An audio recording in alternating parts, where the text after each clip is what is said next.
Alors, quand vous avez ouvert le document, il vous a dit qu'il y a des polices qui manquent. C'est pas un drame, ça peut se régler après, c'est ce qu'on vient de dire. Il fait juste que surligner les polices qui sont roses, les surligner en rose.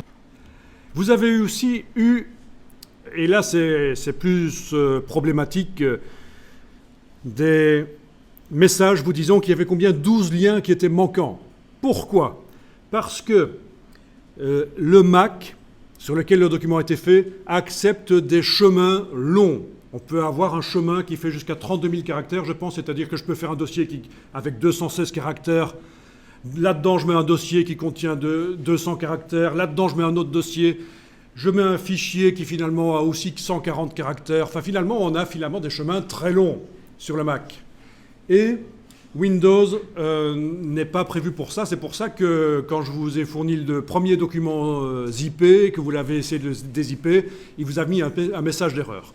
On peut faire fonctionner Windows pour qu'il accepte les noms longs. Il faut aller modifier le fonctionnement de Windows. C'est une option relativement facile à enclencher, mais les ordinateurs ici, vous n'avez pas accès en mode admin, donc on ne va pas aller modifier ça. Mais sachez-le, ces problèmes de transfert de Mac vers PC à cause des noms longs, on peut les éviter. Il faut faire fonctionner son Windows pour qu'il accepte les noms longs.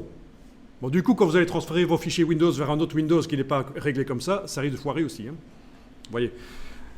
Alors, qu'est-ce que j'ai fait pour que vous arriviez quand même à avoir le document? Eh bien, je reviens à mon dossier d'assemblage ici. Et il y avait dans le dossier des liens, le dossier links, toutes les ressources nécessaires pour que le document fonctionne, des images au format Photoshop, au format JPEG. Ça peut aussi contenir, si on veut, des fichiers Excel, parce qu'on peut importer un fichier Excel dans InDesign, et quand on modifie le fichier Excel, InDesign le repère, met à jour les tableaux. Là, ce sont des images. Quand on modifie les images dans Photoshop ou ailleurs, InDesign le repère et fait la mise à jour. Ça peut aussi être des documents Word. On peut aussi importer un document Word dans InDesign. Si on modifie le document Word, InDesign va faire la mise à jour. Typiquement, ça permet de travailler à deux personnes. Vous avez quelqu'un qui fait la rédaction dans Word et vous avez la personne qui fait la mise en page dans InDesign. On peut aussi importer des fichiers InCopy. C'est un espèce de petit InDesign. Et c'est le même principe que quand on travaille avec des documents Word. C'est pour le rédacteur. Il fait la rédaction des textes et vous faites la mise en page avec les images. Ça demande un peu plus de compétences InDesign. Enfin voilà, mais ici, il n'y a que des images là-dedans. Et il y avait des images qui avaient des noms très longs. Et donc, voilà, j'ai dû les raccourcir pour que ça passe sur le PC. Du coup, InDesign ne trouve pas les liens. Mais on peut essayer éventuellement de régler le problème ici dans InDesign en faisant apparaître la palette des liens et en allant manuellement indiquer, tiens, telle image, voilà tel nom qu'elle a maintenant. Allez-y, menu fenêtre, lien. Parce qu'évidemment, quand on veut faire un magazine, les images ne sont pas réellement intégrées dans le document InDesign. Le document InDesign, allez, regardez un peu ça. Le document InDesign que vous avez ouvert, ici, c'était le INDD. Quel est son poids informatique? 15,5 mégaoctets. Quel est le poids des images? La première image, 160 mégaoctets. Déjà là, Jan Sakwakin Vanin, vous vous doutez que l'image qui est utilisée par le document n'est pas réellement dans le document, elle est liée. Sinon, quand on fait un magazine, ça fait des fichiers qui font 10 gigas, ça n'est pas possible, ça. C'est le principe du lien, la ressource, voilà. Alors, menu fichier, lien. Je vais agrandir un peu la palette par sa petite case en bas à droite. Ok. Alors, qu'est-ce qui vous a dit qu'il manquait? Mais normalement, et ça c'est bizarre qu'il vous ait dit qu'il manquait des liens. Chez tout le monde, il vous a dit qu'il manquait des liens? Oui. Bon. Voyons. Est-ce qu'il y a des petits points d'exclamation là, quelque part? Point d'interrogation, d'accord. Alors, ce que vous allez faire, c'est en face d'une image qui a un point d'interrogation, vous allez sélectionner, en fait, le dossier parce qu'elle se trouve à plusieurs endroits parfois. C'est pour ça qu'il y a des dossiers avec les 2 images identiques dedans chaque fois, ou peut-être plus, 3 images là.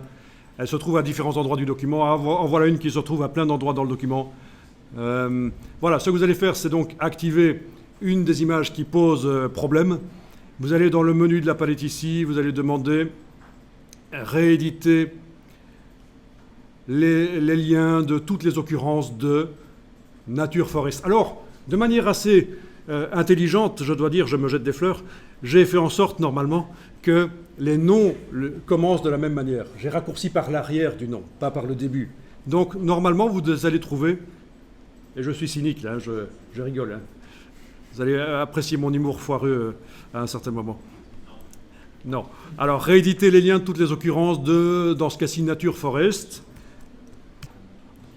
Dans ce cas-là, dans le dossier que vous avez téléchargé, il faut aller dans le dossier Links. Il faut faire un classement par liste. Oui, sur Windows, il y a un classement par liste possible aussi, bien sûr, par ordre alphabétique. Et à un certain moment, vous avez Nature Forest. Voilà. Et il faut faire ouvrir. Et voilà. Et ça réédite le lien. Et normalement, le point d'interrogation va disparaître. Ben, malheureusement, il va falloir le faire manuellement pour chaque image. Parce que ce n'est pas juste un problème de dossier qui n'arrive pas à localiser. Si c'était un dossier qui n'arrive pas à localiser, un dossier avec les images ressources, je demanderais de rééditer le lien du dossier. Et d'un coup, les 12 images reviendraient. Mais là, les images ont réellement changé de nom. Donc, on doit réellement, manuellement, vous devez réellement, manuellement, aller modifier le nom de chaque image.